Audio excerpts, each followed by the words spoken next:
What I'm really curious about now is the inspiration. That how did you're doing all this really successful stuff, and yet you wanted to write a book. So tell me about the story about that. The story about that started, like I said, I do hypnotherapy. I do regression work and wisdom connection work. One of my beliefs is that if whatever I do, I need to practice what I do.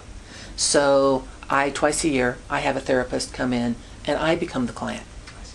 Well, when I was that client, and I go, because I'm comfortable with trance, I go deeply into trance and create a very dynamic connection with what I know as the divine, what I perceive to be the divine.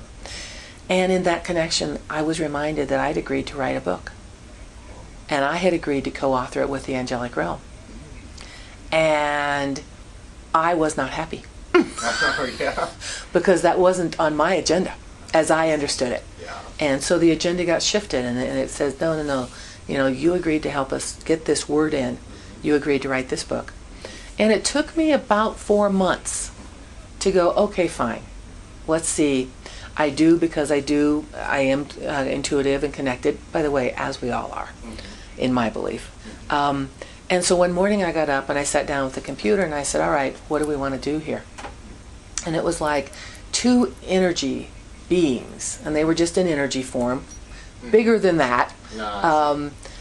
Like they floated into my family room. And I sat there, and then I started hearing a conversation in my head, and I started writing it down, typing it down. And I asked questions, because again, my belief in my interactions with the angelic realm and the divine is we're not here to be servants. We're here to be of service.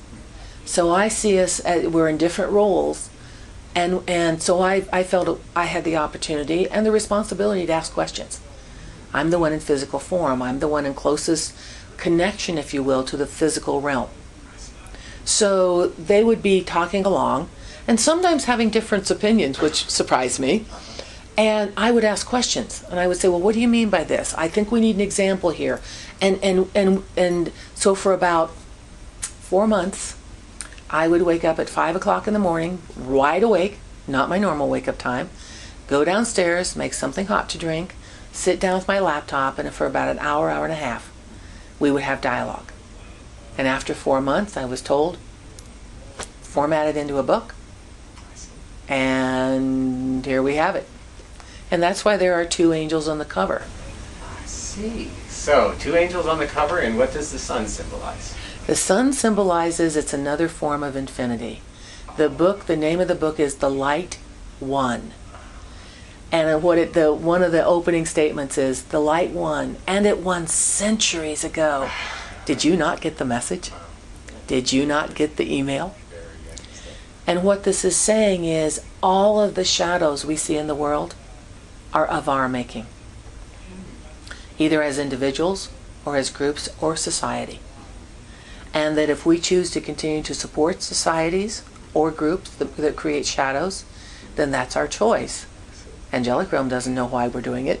Why would we would even want to have shadows if we don't need them? Again, there's humor in the book where the angels will say, we don't know why you couldn't just have the light show you the shadows and then you deal with them, but instead you made the shadows bad. Yeah. And thus the game of duality started. The dark is bad, the light is good. And so the sun is about the light one. There's no reason to restrict ourselves. There's no reason to not live the lives we came to live.